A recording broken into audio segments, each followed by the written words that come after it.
and welcome to this edition of the Time with Hime podcast. I'm your host, Lynn Cordes, joined by our superintendent, Mr. Hime. We are in the last week of September. Can you believe it? Wow, October's right around the corner. It is. It'll be Saturday, so it's happening. Yes. It's going quickly. We've got a lot of great things to talk about. Yes, last week's podcast, we had a student panel, very different but very exciting. I learned a lot from those outstanding students. We're going to try to do that once a month and try to get a different panel and get different leaders and as part of our leadership teams from our local high schools across the district and talk to them about what schools should look like. We might even get into some middle school leaderships as we move forward. They did an incredible job, and I loved listening to what they had to say and look forward to our next one with the gentlemen. Well, and the thing you get into is when you look at school and what we're doing educationally, we always talk about life-ready graduates, preparing our students for life after high school, college-ready,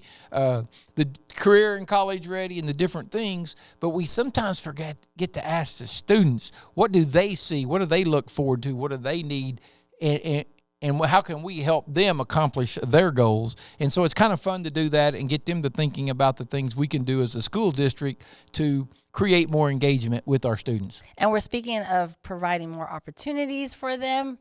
Part of that deals with paperwork that we have to receive. Yes. Schools are interesting because in a school, Lawton Public Schools, no different. We're paid where we receive our state funding based upon our average daily membership, but it's our weighted average daily membership. So our weights are derived from paperwork we do. So we really push hard because it's October 1st is kind of the deadline for those weights, and then they give you a few days after to kind of clean up and catch those last ones. So in the next 2 weeks, we're trying to collect all the paperwork we can get because that's how we fund things like our LRC and our maker spaces at every space and our LTAP and our teacher Christmas bonuses and our retention bonuses is by getting all this paperwork in. So yes, parents, if you were parents that were paying for their lunches, that were getting free lunches, their 30 days ran out, they'll start paying Friday or today. So we'll do everything we can to get that paperwork to you so you can get filled out and you don't have to start paying for your lunches. We still got our EL forms and some of our other weighted forms. We'll be working hard. And then when that's complete, our impact aid forms come in and we'll start sending those home. And then hopefully we can be done with paperwork for a year. Now, is there anything that they should be doing? If they have not filled those out, should they reach out to their school, or are they going to get sent home with the students? Yes, and one thing I encourage parents to do is look and see if you have a lunch bill, because for 2 straight years, we didn't have any lunch bills. None of our students, everybody ate free. So if you got a lunch bill and you're used to not paying a lunch bill, you need to look and fill the paperwork out again. Maybe you didn't transposed it, or you recorded your income in a different way than you usually do. Now, we're thankful for that, so be sure to look out for the paperwork. Turn those in because that is important for our district. Another great thing that happened just not too long ago was the breakfast. You want to give a recap? Oh, man, the school foundation is great, but even more exciting was, Golden Corral and their support for that foundation breakfast. My understanding is we raised over $28,000. Well, they raised over $28,000 for the school breakfast. Big shout out to our teachers and staff that showed up to support that. Our students were awesome in supporting that foundation breakfast. We had students there working and serving tables, and I was very impressed with the leaders of our community who are out there raising money, and that money goes back to our teachers. Our teachers write grants, and hopefully we get a ton of innovative grants. I believe we're in the grant writing season right now, and hopefully our teachers do some things really engaging and innovating to create opportunities for our students. And it was fun to have students there eating with us as well, because that was a virtual day for us. So in addition to them working, they came and ate before they went and did their schoolwork. Yeah, I enjoyed it. Again, one of the things that I'm getting to do more this year than in the first, I've been here, this is my 3rd year, but the first 2 years were very pandemic driven. So being out and about and socializing and just getting to know some of the students, such as the podcast we're doing with the students and the leaders, I'm getting more and more interaction with students and teachers, and those are some things that I'm excited about. Just because, again, it's a student school. It's our teachers who are the main people. They're the variable. They're the ones that make the difference in the day-to-day activities. So getting to know them and understand what they need and want is very important to me. And congratulations to Ms. Herbig, who won the teacher grant from that day at the breakfast. So she's applying that to her school and sharing back with her students as well. Now, we have a lot of events. We had homecoming last week for Lawton High School. Yes. This week we have MacArthur. Very exciting. That's football season is that, but homecoming is something for the whole community. Excited. Lawton High's homecoming. They had their dance. Now we get MacArthur, and then Eisenhower's will be right around the corner. And homecoming football games are big things. We're 1-0 in homecoming, so let's look forward to 2-0 in homecomings with MacArthur. And the courts were beautiful, and we're going to have another assembly coming up. But in addition to what our students are getting involved with, last week we had our Native American students that went out to the Comanche complex and had a college and career fair. Yes, that's getting some of those things back that we've done in the past, that were very engaged in the past, and getting the attendance back up. I'm excited to see that. There's some things like that have been canceled since I've been here because of the pandemic, that this is the first time they've happened. A few things that also went on, too. We had cross country last Friday. Beautiful weather for that. The weekend's been great. The weather's really gotten good. This morning it was in the 50s when I went outside, which was almost cold. But, yes, great weather for the cross country. Cross country's in full swing. As we know, softball and volleyball are wrapping up. Football started district, so Esports is going actively. So we got a lot of sports and activities going on. Obviously, our bands are performing and doing a great job at halftime. If you don't get to go watch the football games, if you'll watch OSN, they do a good job of covering the games, and you can watch our bands march almost every time they show the bands marching. Well, and you brought up esports, and before we leave, we do want to share this quick video of the last tournament that they did. So we'll come back and share out some more with our families, but right now, take a look at our esports video. Today we're hosting OKSC for the Southwest Region's Super Smash Qualifier. This event was a week and a half in the making, and it involved 20 kids and myself, and they set up all the equipment, and they're running all the streams. They're currently running the standings and brackets, calling for students to play and inputting scores after the games are completed. This tournament promotes good sportsmanship and all-around sportsmanship, honestly. Among the different schools and teams. It shows how much we've learned and how to play. It's been amazing, but it generally is with esports kids. We're a crazy bunch, and it's like herding cats sometimes, but they all pull together and make things happen. I'm just here to have fun, if I'm being honest. I really like the game. I like meeting new opponents. I think they're all fun here. Esports kids are probably different than any other competitive kids.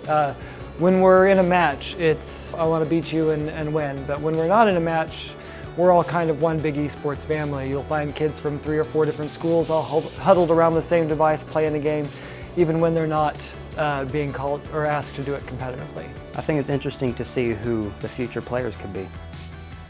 It's good to see what their skill level is and then maybe compare in the future. Esports is more than just playing games. There are several paths to both education through scholarships or whatnot, and to professional careers in broadcasting and sports management, in media production and event planning. Try to get a scholarship or try to play in college level? College level, yeah. I'm not confident in my abilities to play like best in the world, like Evo or Frostbite or anything like that. I think I could definitely make my college proud though. I love watching my kids win, but watching 7 of my kids run 3 streams and 2 kids run a bracket for 100 kids, that's probably just as big a prideful moment as watching my kids win. In Lawton Public Schools, we have a strong philosophy that this needs to be student-driven and student-led whenever possible, and we're seeing that here today at MAC.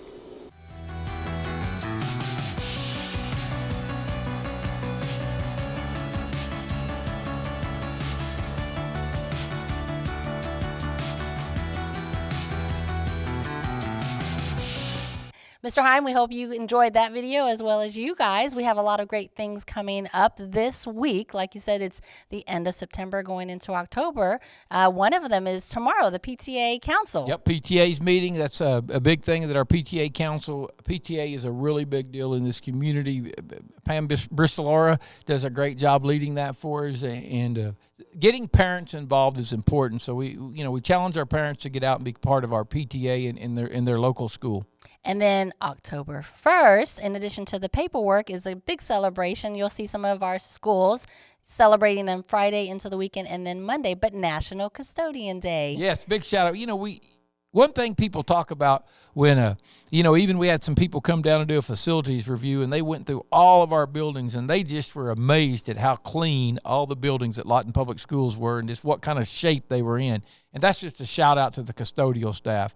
They take pride in what they do, and we got the greatest custodians. They keep our school buildings clean in order for our students and parents in our community to take pride in those buildings. We are excited to celebrate them for sure. Now, we had the LPS review come out last week, and that has been around for several years, but we've changed the format. Instead of a newspaper, it's now a magazine. It's very nice, a magazine. It's very well put together. I challenge you all, we'll put the link up for you, but I challenge you all to look at that and scan through it and see. But it was well put together. Great job by you and your staff putting that together and all those involved with it. We're just excited to celebrate our staff and our students and what they're doing, to include the aviation classes, the welding. It's just a lot of great stuff. So we have a lot to share. It's with just our that families. we continue to provide, we have that challenge that we want to provide opportunities, but it's easy for you and I to talk about it. What's amazing is all the great staff members we have throughout the district who are just on a daily basis coming up with new opportunities to provide for our students across the district, pre-K through 12. And it's just great to find those. Please share more of them with us because they're great for our podcast. They're great to talk about. And it's just fun to celebrate the great things so many of you are doing. And what is the email address, Mr. Hime, that people can use to celebrate? Well, they can send to info at lawtonps.org.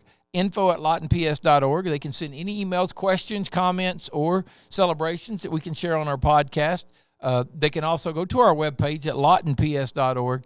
And so use our webpage, look around. If there's something you can't find, let us know, and we'll try to, web pages are ongoing and fluid, very difficult to keep everything one click away.